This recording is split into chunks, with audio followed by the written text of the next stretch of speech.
pointing out that this man might have done something, might have sinned, but did not open it up. Iana matagod sa atong church because we are very close to each other. We are fond of making a lot of speculations when I see somebody sick in bed.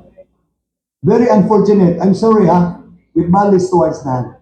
But the point is that we can make a lot of speculations, especially when somebody is sick. Okay? Siguro, doon na naisala. Yan na, wala ba di aso nga makungkong. Ang baba, mag-iwi na yun. Wala ba di aso nga makungkong na. Ano ba di, hindi ba no? Ano na siya. So, you see, muna diyan hitabo. Okay? Ito nga, yan nga, wala nga, usok na makain, yan, wala talaga. Kailangan mo nalabas talaga yun. Yan. Alam naman nila yun kasi usok yun eh. But the good thing, the good child, the son of God, is telling us today, once again, that he said, even he slay me, bisag iya pa kumpat yun, yet I will serve him. Amen. Amen. Sa Africa, doctor, when we were there, when I say give points like this, they would say, yes, Pastor! Amen, Pastor! Say it again, Pastor! Pero mga Pilipino, Amen. Amen. Mga manig.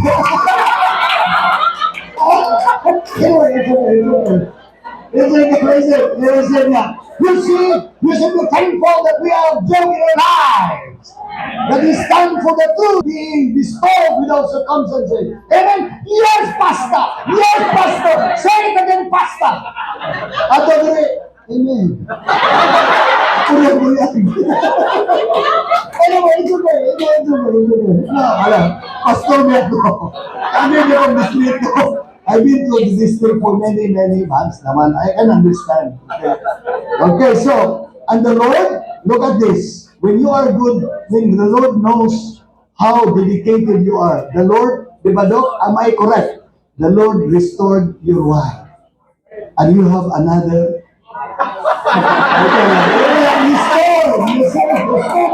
Lord restored his fortune and gave you twice as much as he had before.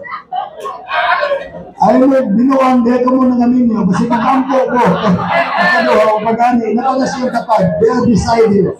Do not pray for the experience of familia. Your wife is still beside you now, the present one. Okay. So, people number 3, this one. This is exactly the reason why we are here. And this is the reason why we have a church. Because we have a mission to, diba, Dr. Baang, we have a mission to do. We exist because of him. Tama. Tama naman. You see, Christ was never accepted in his own countrymen. When you see a prophet, a pastor, a teacher cannot be popular in our own place. Tama ba, Dok? Pero ikaw ba, doon sa Romblon, sila ba, Doktor, pero sa labas, no, parang hari kayo, no? Hindi nila alam, I'm not from here. Akala nila, tigbinta lang ako ng Biko at saka Budbud doon sa Lapu-Lapu City. Hindi nila alam kangkong kuya ko doon. Or dito, alam nila, doktor ako at saka presidente ng hospital. Okay lang. Pero yan, sinabi ko na sa'yo. You're just ordinary actually in Lapu-Lapu City. I don't have even a position in the church. Okay? Because, according to the Bible, the prophet, Pastor Jose, is not popular in his own place. This is exactly what Christ had experienced when he was here. Are you with me? Yes. Tama ba, Pastor Baang? Yung pumunta kayo doon sa Langkang, you found your wife there because they saw an American man who visited that place. Am I correct, Doctor? Pastor Baang? Correct. Hindi nila lang, you are from CDO, who was once a bad boy before, now a good boy. Look at that, right? Before, look at that. Because you see, that's how. You see. Hindi nila alam yun. But look at this. Yet Christ consented to die in sinner's stead, thinking about the positive outcome. We are all the product of God's mercy and grace. Had it not been of His grace and mercy, I don't know if we can find ourselves here and listen to Dr. Pavilion talk. Another one is Dr. Michelle and all other resource persons. What a privilege that we belong to one family. Kapuso, kapamilya, kapatid, kapaglao. Amen! Yeah! Hospital din. Amen. May mahadlok o magpakpak. Let's say thanks to God. Clap your hands. Makasala tayo dito. Kung amen. Makakano ka na rin. You'll be a future CBC President. I know. Okay. So this man. Now. So pride and self-esteem cannot flourish in the heart that keeps fresh in memory of the sins of Calvary, right? So rejoicing in all circumstances is thinking positively. And I know, Doctor, you have a lot of stories in your life why the Lord brought you to this, to become a servant of God, even until this very moment. You are tiring. You're just changing tires. Ha? Dili mo na siya, retreat, backward lang for another attack. Ano mo man siya, retiring another attack. And this is what our leader here is doing, giving us an example that the moment you receive your retirement, the first month of retirement, do not enjoy, but rather think of how you retreat mo na position for another attack. That's what Dr. Familia is doing. Can you do that? Wala na sa limelight, ano ba? Sayang. Para sa mga negative na mga tao in the church, they would always say, sayang may tinik ang rosas. You know this, mga publishing directors. But for us, Adventists, who knows that the Bible is the best psychology book, then we would always say, salamat, may rosas ang tinik. Amen. Okay lang. Salamat, may rosas ang tinik. Are you with me? Yes. Karina, when I was sitting here waiting for you folks, there were only few people around. I was singing this song, He is There. Sabi nila, why don't we sing it together? You know how wonderful this song is? It is actually a cry of our hearts. That all of us is crying every day, Lord, are you there? Yes. I'm worried about my wife, about my son, about my daughter, who is a suicidal attempt. Are you there? I'm worried about my husband because he is looking at another woman. Are you there? So, our nurse from SPCC, Ma'am Suzette, thank you, ha? Yung nag-play man siya. So, why don't play it together, ha?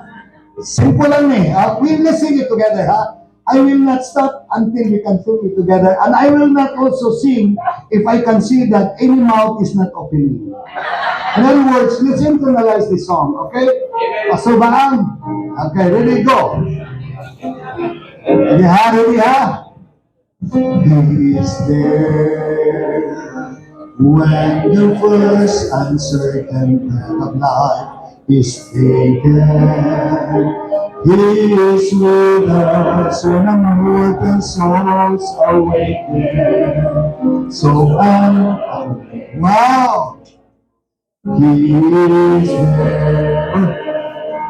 Who's beside us with its moment we are given, there to light our way and lead us home to heaven. He is there.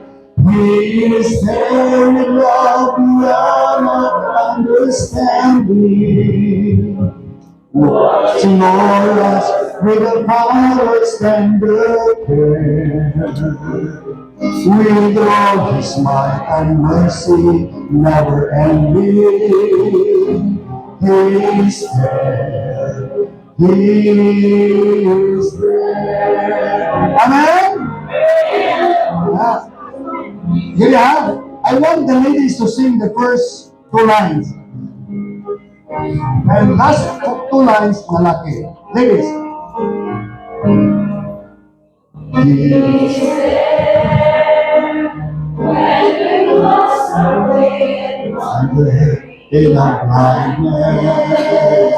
Help and free when no other help can find us. So I will say, okay, gentlemen. He is there. When your broken heart is hard to hear, for healing, there is light and faith for its healing. He is there. Amen. He is there beyond understanding, watching o'er us with a Father's tender care. Saan ito?